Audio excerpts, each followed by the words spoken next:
और आपका हमारे चैनल आई हेट कोडिंग में एक बार फिर से स्वागत है। इस वीडियो में मैं आपके लिए लेकर आया हूँ द टाइप ऑफ प्रोग्राम। इसके पहले हम लोगों ने जितने भी हमारे फंडामेंटल्स होते हैं वो सारे हमने कवर कर लिया है। Now we are ready for program. अब हम देखेंगे प्रोग्राम कितने तरह के होते हैं और उसके सारे प्रैक्टिकल्स और सारे कॉन्सेप्ट्स भी हम देखेंगे। तो चलिए देखते हैं। तो सबसे पहले हम देखेंगे ये कि हमारे पास प्रोग्राम के टाइप क्या होते हैं। तो अगर हम देखना चाहें कि व्हाट इज़ प्रोग्राम, प्रोग्राम क्या होता है, तो प्रोग्राम को अगर हम डिफाइन करना चाहें तो हम कह सकते हैं program is a block of code which perform sub task while execution. हम प्रोग्राम को सिंपली यही डिफाइन करते हैं कि हमारे पास एक कोड होता है, ब्लॉक ऑफ कोड होता है जिसमें बहुत सारे हम अपने लॉजिक लिखते हैं और उसके एग्जीक्यूट होने पे हमारे पास कुछ टास्क परफॉर्म होता है। तो अगर देखा जाए तो ये जो प्रोग्राम होते हैं हम रियल लाइफ के लिए ही लिखते हैं। हम जो भी रियल लाइफ में जो टास्क कर रहे हैं, जो भी काम कर रहे हैं, उस काम को हम खुद ना करके हम चाहते हैं कि हमारा वो टास्क जो है कंप्यूटर के थ्रू हो। तो उसके लिए हम किसी भी लैंग्वेज में प्रोग्रामिंग लिखते हैं, कोड लिखते हैं। तो हमारे पास अगर हम रियल लाइफ में देखें तो हमारे पास रियल लाइफ में जो होता है वो डिफरेंट डिफरेंट टास्क होते हैं। तो एक बार मैं थोड़ा सा आपको विजुअलाइज करवा देता हूँ कि रियल लाइफ में किस तरह के टास्क होते हैं। तो हमारे पास रियल लाइफ में कुछ ऐसे टास्क होते हैं जहाँ पे कोई कंडीशन नहीं होता है, हम सिंपली स्टेप फॉलो करते हैं और वो काम हो जाता है। दूसरा का टास्क हमारा ऐसा टास्क होता है जो कंडीशनल होते हैं। अगर सही तरीके से देखा जाए तो रियल लाइफ में कुछ भी ऐसा पॉसिबल ना हो जहाँ पे हमारा कंडीशन ना हो। जैसे आप सिंपल ये भी देख सकते हैं कि आप जब मेरा ये वीडियो देख रहे हैं तो वो भी एक टास्क है। उस टास्क को परफॉर्म करने के लिए आपके पास बहुत सारे कंडीशन आते हैं, जैसे आप देखें या ना देखें, थियोरटिकल है, प्रैक्टिकल है, आपको क्या चाहिए। तो उसमें बहुत सारे कंडीशंस लगे हुए हैं। तीसरा होता है जिसको हम कहते हैं आइटरेटिव काइंड ऑफ थिंग, जिसमें हम किसी चीज़ को बार बार रिपीट करते हैं। तो रियल लाइफ में हमारे पास बहुत सारे ऐसे टास्क होते हैं जिसको हम कंटिन्यू रिपीट करते जाते हैं। जैसे अगर हम कहें तो हमारे डेली रूटीन, उसमें हमारा काम एक ही चीज़ को हम बार बार करते हैं। अगर हम खाना खाने का भी प्रोसेस करें तो उसमें भी खाना खाने का जो कुछ स्टेप्स हैं उसे हम बार बार रिपीट करते हैं। अगर पढ़ाई करना हो या कोई भी रियल लाइफ में हो तो बहुत सारे ऐसे एग्जाम्पल हैं जहाँ हर दिन रिपीटेशन हो रहा है। अब इन सारे कॉन्सेप्ट्स को हमें अगर प्रोग्राम में लिखना होता है तो उसके लिए हमने प्रोग्राम को डिफरेंट डिफरेंट कैटेगरी में डिफाइन कर रखा है। तो वैसा प्रोग्राम जिसमें कोई कंडीशन नहीं होता है, कोई आइट्रेशन नहीं होता है, कोई भी कोड बार बार एग्जीक्यूट नहीं करती है, उसको हम सीक्वेंशियल प्रोग्राम कहते हैं। दैट मीन्स सीक्वेंशियल प्रोग्राम हमारे ऐसे प्रोग्राम होते हैं जिसमें सारे लिखे कोड उसी सीक्वेंस में एग्जीक्यूट करते हैं जिस सीक्वेंस में हमने प्रोग्राम लिखा है। The third second thing is कि हम लोग का जो सीक्वेंशियल प्रोग्राम होता है उसमें कोई भी कंडीशन नहीं होती है। दैट मीन्स उसमें कोई भी ब्लॉक ऑफ कोड स्किप करने का कोई भी पॉसिबिलिटी नहीं होता है। द थर्ड थिंग कि we are not using any iterative kind of thing, हम उसमें कोई भी लूपिंग या रिपीट होने की चीज़ें भी नहीं लिख रहे हैं। तो इसलिए हमारा सीक्वेंशियल प्रोग्राम बिल्कुल सिंपल प्रोग्राम होता है। दूसरा होता है कंडीशनल प्रोग्राम जिसमें कंडीशन लगे होते हैं और कंडीशन के बेस पे ही वहाँ के स्टेटमेंट एग्जीक्यूट करते हैं। थर्ड होता है हमारा आइटरेटिव प्रोग्राम जिसमें एक कोड जो होता है, एक ब्लॉक ऑफ कोड या कोड हम कह सकते हैं जो बार बार एग्जीक्यूट करती है डिपेंडिंग अपॉन कंडीशन। तो इस तरीके से हमारे पास तीन तरह के प्रोग्राम होते हैं, सिक्वेंशियल, कंडीशनल और आइटरेटिव। अब इन तीनों को अचीव करने के लिए हमारे पास हमारे टेक्नोलॉजी ने सी टेक्नोलॉजी ने बहुत सारे डिफरेंट डिफरेंट ऑप्शन दिए हैं। उन सारे ऑप्शन को हम वन बाय वन करके देखेंगे। तो सबसे पहले इस वीडियो में आज हम कवर करने वाले हैं सीक्वेंशियल प्रोग्राम। तो सीक्वेंशियल प्रोग्राम को मैंने एक्सप्लेन कर दिया। सीक्वेंशियल प्रोग्राम वैसे प्रोग्राम होते हैं जो सीक्वेंशियली एग्जीक्यूट करते हैं, जिनमें कोई भी कंडीशन या इटरेटिव कोड नहीं होता है। दैट मीन्स कोई भी कोड हमारा स्किप नहीं होने वाला है, कोई भी कोड हमारा एक बार बार रिपीटेटिव एग्जीक्यूट नहीं होने वाली है। वैसे प्रोग्राम को हम सीक्वेंशियल प्रोग्राम कहते हैं। जैसे मैंने कुछ एग्जांपल भी दिया है, write program to take input two number and display it sum difference. तो ये एक ऐसा प्रोग्राम है जिसमें कोई कंडीशन नहीं है, हमें सिंपली नंबर लेना है, उनके सम करने हैं, प्रोडक्ट करने हैं, क्वेश्चन रिमाइंडर ये सारे निकालने हैं। तो इनमें हमारा कहीं पे भी कोई भी कंडीशन यूज़ नहीं हो रहा है, किसी भी तरह के कोड जो है बार बार एग्जीक्यूट नहीं कर रही है। तो इन सारे प्रोग्राम को हम सिक्वेंशियल प्रोग्राम कहते हैं। तो मैं आपको एक सिंपल प्रोग्राम बनाकर दिखा दूंगा। रेस्ट ऑफ द क्वेश्चन जो है आप जो है खुद से भी बना सकते हैं। चलिए हम देखते हैं इनके प्रोग्राम को प्रैक्टिकली। तो हम लिखते हैं एक सिंपल सा program that will the example of sequential program. इसके लिए मैं एक फाइल बनाता हूँ जिसका नाम लिख देता हूँ मैं sequential डॉट सी। अब यहाँ पर सबसे पहले मैं इंक्लूड कर लेता हूँ header file.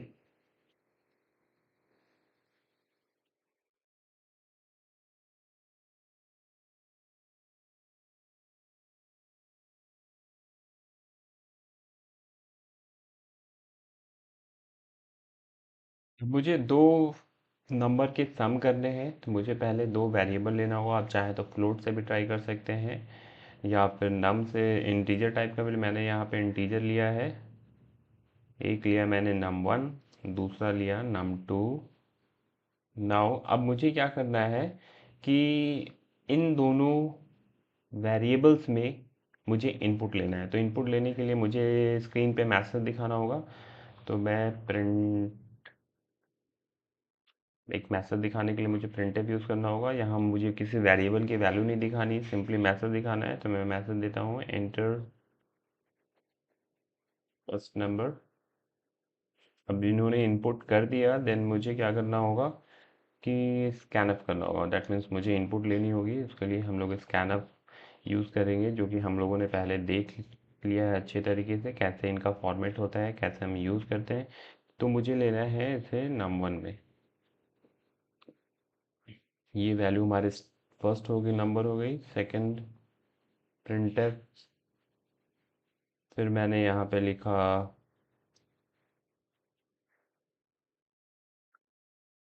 Inter second number. इसे भी हम स्कैन अप कर लेते हैं, वेरिएबल में स्टोर कर लेते हैं इंटीजर फॉर्मेट में।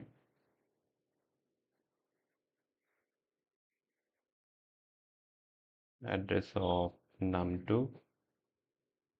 अब मुझे क्या करना है, इन सब का सम दिखाना है। तो मेरे पास बहुत एक ऑप्शन ये है कि मैं यहाँ पे वेरिएबल बना लूँ। जैसे मैंने यहाँ पे किया, सम टाइप का एक वेरिएबल बना लिया और यहाँ पर मैंने सम इक्वल्स टू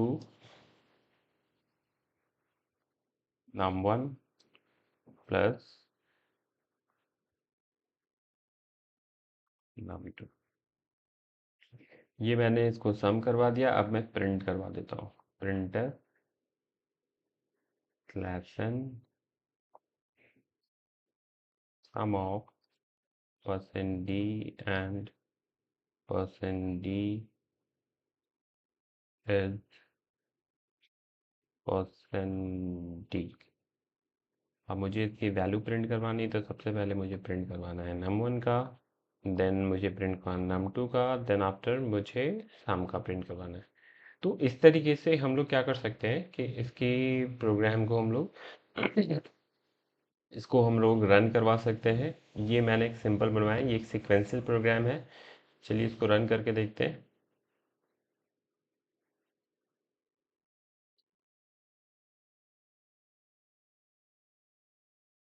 तो यहाँ पे इसने कहा इंटर फर्स्ट नंबर, मैंने 4 दिया। फिर मैंने सेकंड नंबर दिया, ये चला जा रहा है। मैं थोड़ा सा अच्छी चीज़ दिखने के लिए मैंने थोड़ा सा लाइन चेंज करवा दिया है और लास्ट में मैंने लगा दिया है गेट ch, ताकि ये स्क्रीन पे रुका रहे।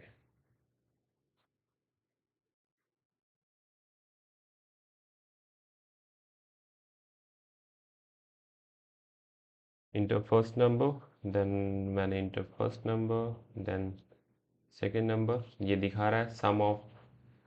जैसे ही मैं कोई भी की प्रेस करूँगा ये चला जाएगा, क्योंकि ये गेट ch की वजह से हो रहा है ना। हम इसको डिस्प्ले जो है बहुत सारे डिफरेंट डिफरेंट तरीके से कर सकते हैं। मैंने ऐसे प्रिंट किया है, मैं चाहूँ तो इसको ऐसे भी प्रिंट कर सकता हूँ।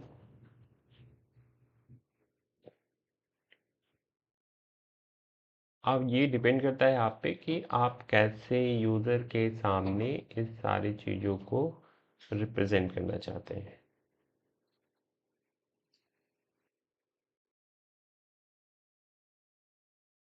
यहाँ पे देखिए मैंने किया 4 और 5, तो ये हमारा दिखा रहा दूसरा लाइन में 4 + 5 = 9।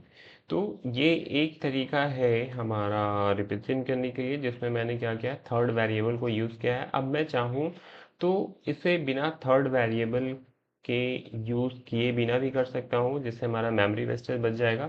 तो यहाँ पे अगर मुझे डिफरेंस दिखाना है then I will replace it by minus, और यहाँ पे मुझे जो वैल्यू दिखानी है, मैं यहाँ पे कोई वेरिएबल थर्ड वेरिएबल यूज़ ना करके मैं डायरेक्ट यहाँ पे माइनस करवा दूंगा। तो यहाँ पे होगा क्या कि डायरेक्ट वैल्यू जो होगी वो माइनस होगी और माइनस होके यहाँ पे प्रिंट हो जाएगी। तो हमें यहाँ पे थर्ड वेरिएबल की ज़रूरत नहीं पड़ेगी। आप इसको देख सकते हैं। तो यहाँ पे मैंने नंबर दिया 3 देन 4, आप देख सकते हैं यहाँ पे मेरा वैल्यू आ रही है। तो आप इसको चाहे तो डायरेक्ट कर सकते हैं विदाउट यूजिंग थर्ड वेरिएबल। अगर मुझे यहाँ पे मल्टीप्लाई, क्वेश्चन, रिमाइंडर सब प्रिंट करना है, तो मल्टीप्लाई की जगह मैं यहाँ पे मल्टीप्लाई कर देता हूँ और माइनस की जगह पे यहाँ पे मल्टीप्लाई, देन आफ्टर यहाँ पे स्लैश। तो मुझे यहाँ पे स्लैश स्लैश बेसिकली आपको जो क्वेश्चन क्वेश्चन देता है, और यहाँ पे ये हमारा जो मॉडुलो होता है दैट गिव अस रिमाइंडर। तो हम लोग ये सारी चीज़ें, so this is what sequential program. इस प्रोग्राम को हम सिक्वेंशियल प्रोग्राम कहते हैं, क्योंकि इस टाइप के प्रोग्राम में हमारा कोई भी कंडीशन एग्जीक्यूट नहीं हुआ और सारे लाइन बाय लाइन एग्जीक्यूट हो रहे हैं।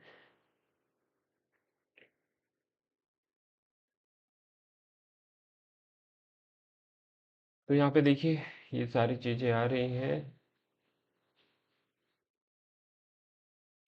यहाँ पे मॉडुलो ऐसे हम इसको प्रिंट नहीं करा पाएंगे, क्योंकि ये ऑलरेडी एक फॉर्मेटर है, इसलिए यहाँ पे नहीं दे रहे।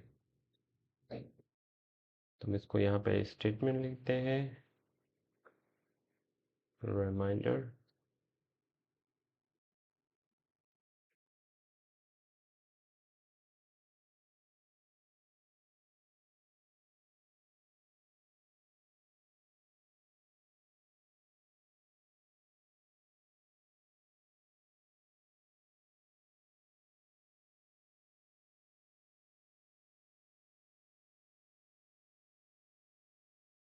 Okay fine, reminder is 4। तो इस तरीके से हम हमारा ये प्रोग्राम है, ये सीक्वेंशियल प्रोग्राम है। दूसरा प्रोग्राम मैंने आपको दिया था कि हम लोग एक ऐसा प्रोग्राम बनाते हैं जिसमें नंबर को हम स्वैप करवाना चाहते हैं। तो स्वैप डॉट सी, इसमें बेसिकली क्या होता है, स्वैप डॉट सी में आपको एक की वैल्यू दूसरे के वैल्यू में स्टोर करवानी थी। यहाँ पे हमारे पास दो प्रोसेस होते हैं, दो तरीके होते हैं। या तो हम उसमें स्वैप वाले प्रोग्राम में थर्ड वेरिएबल का यूज़ कर सकते हैं, या थर्ड वेरिएबल का यूज़ नहीं भी कर सकते हैं। तो चलिए मैं देखता हूँ बनाकर। Include,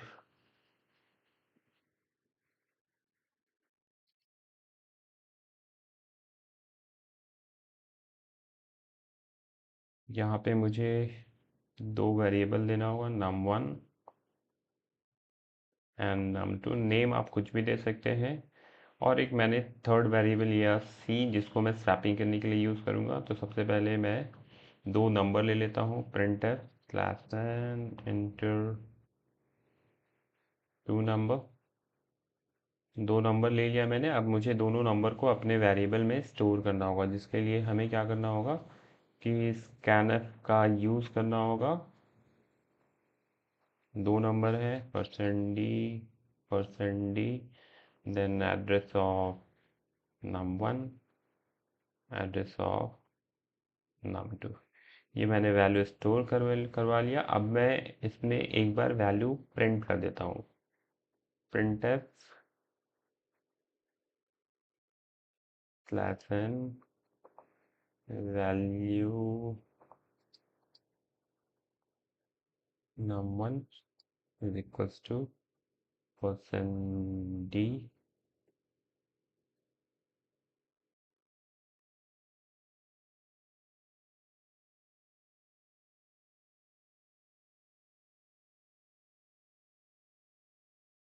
num1 comma num2।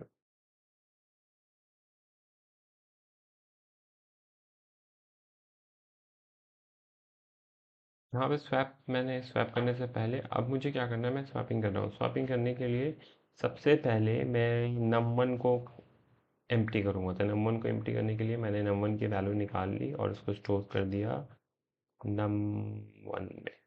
नम1 की वैल्यू मैंने एम्प्टी कर दी। अब मुझे नम1 के अंदर जो है num2 की कॉपी करनी है और देन आफ्टर num2 में मुझे स्टोर कर देना है सी की वैल्यू।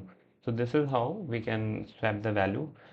तो यहाँ पर एक स्वैपिंग जो होता है, एक होता है विदाउट यूजिंग थर्ड वेरिएबल। आप इसको रन करवा के मैं आपको दिखा देता हूँ।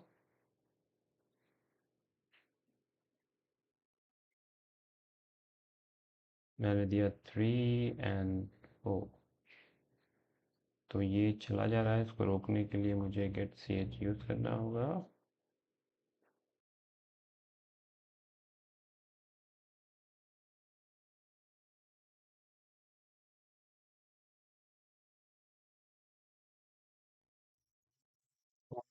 सिक्स।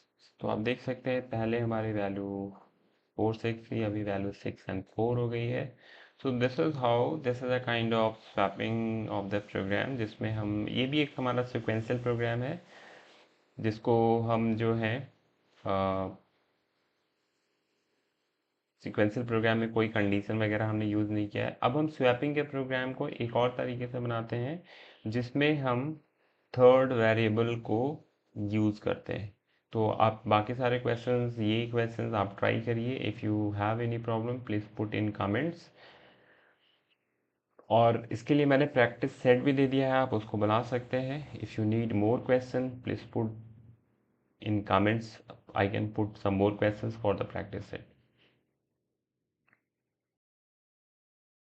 कुछ क्वेश्चंस यहाँ पे हैं, मैंने दोनों ऑप्शन दे रखा है यहाँ पे, using third variable, without using third variable. उसके बाद write a program to take input the find the size, take input and find the area and parameter. ये बेसिकली मैंने प्रोग्राम इसलिए दिए हैं ताकि आप कुछ फ्लोटिंग टाइप के वैल्यू के साथ भी कर सकें, कैलकुलेशन कर लें, ताकि आपको उससे आइडिया मिल जाए कि हमें कैसे कैलकुलेशन करना होता है। ये कुछ क्वेश्चन सेट है जिसको मैंने दिया है as a sample practice set. अगर आपको और भी क्वेश्चन चाहिए for the practice purpose then you can put this thing in the comment, तो मैं और भी क्वेश्चन पुट कर दूंगा। Thank you so much. Please like, share and subscribe for supporting this channel.